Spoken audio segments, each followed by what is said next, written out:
심기와 내 친형님에 대한 기억과 중생이 아프니 유마거사도 아프다던 부처님 말씀. 고 심기와 님 친동생 심기용이 증언하다. 2023년 6월 마지막 날, 심기와 형님은 민청학년 사건에 연루되기 이전 대학생 시절부터 한양대 재단 비리와 학내 문제로 지속적으로 1인 시위를 전개했습니다.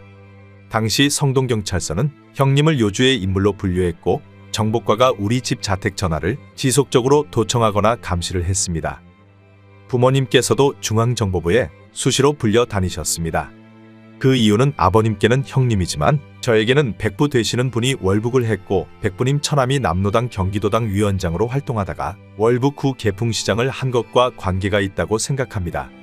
그리하여 심기와 형님이 학내 문제로 1인 시위를 한 것이 이토록 특별한 감시 대상이 되었을 것입니다. 중앙정보부는 민청학년 사건에 형님이 연루되자 그것은 백부가 배후에서 관여했을 것이라고 아무런 근거도 없이 단정하고 남달리 모진 고문을 가했으며 부모님께도 추궁했다고 추정됩니다. 집행유예로 석방되었을 때 저에게 고문에 관해 일부 내용을 잠시 이야기하던 중 정복과 형사가 다가오자 중단되었습니다. 그 무렵 신동아와 경동교회 목사님 그리고 신도들이 형님을 취재하러 또는 위로하러 우리 집에 왔습니다. 그러자 정복과는 아예 우리 집에 상주를 하다시피 밀착 감시했습니다. 그러던 중 정복과 형사들이 심기와 씨가 심신이 허약하니 강원도 여행을 다녀오겠다고 하고서 형님을 데리고 나갔습니다. 형님은 3박 4일 뒤 귀가했습니다. 그 사이 어떤 일이 발생했는지 알 수 없지만 형님의 정신 상태가 너무 안 좋아 한양대병원 정신과에서 정신분열증 진단을 받고 입원했습니다. 집행유예 석방 후 채 한 달도 안 되어 일어났던 불행과 비극이 한평생 이어질 줄은 꿈에도 몰랐습니다. 번개처럼 빨리 스쳐가는 주마등 같은 삶을 간단하게 증언합니다.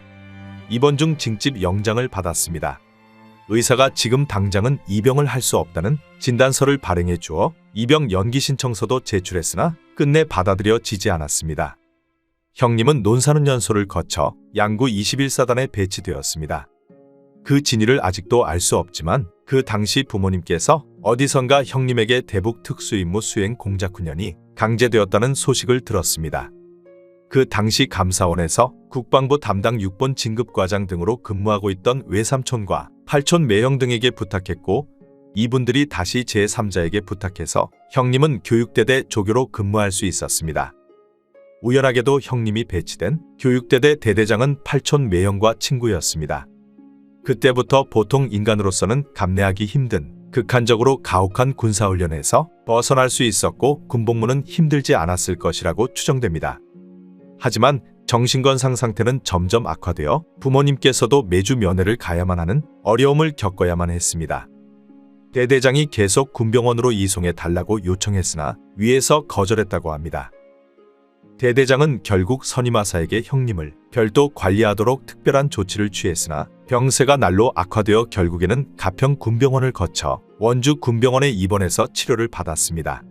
그러던 중 군복무 기간이 끝나지 않았는데도 원주 군병원에서 자대에 복귀하지도 않고 의병제대도 아니고 만기제대를 하는 희한한 일이 발생하였습니다. 그것은 제대와 동시에 한양대병원 정신과에 재입원할 정도로 병세가 심각할 정도로 악화되었기 때문이라고 추정됩니다.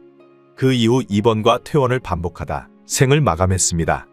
참고로 75년 석방 당시 제가 들은 고문 내용입니다.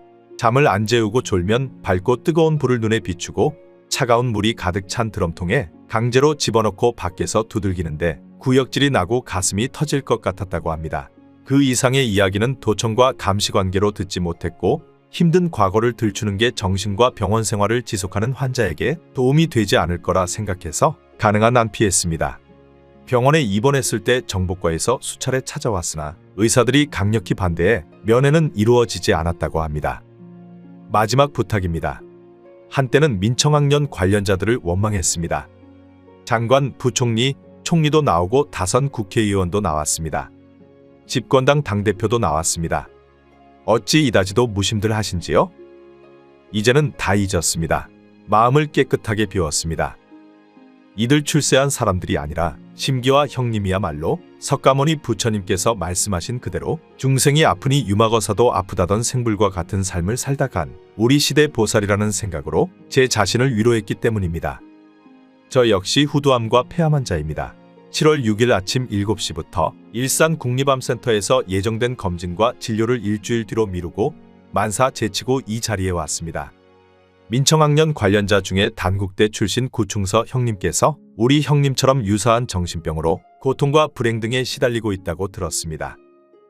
구충서 형님과 그분 가족 등에게 보다 따뜻한 관심을 베풀고 상처를 보듬어 가슴에 맺힌 한을 조금이라도 풀어주십시오. 부탁드립니다.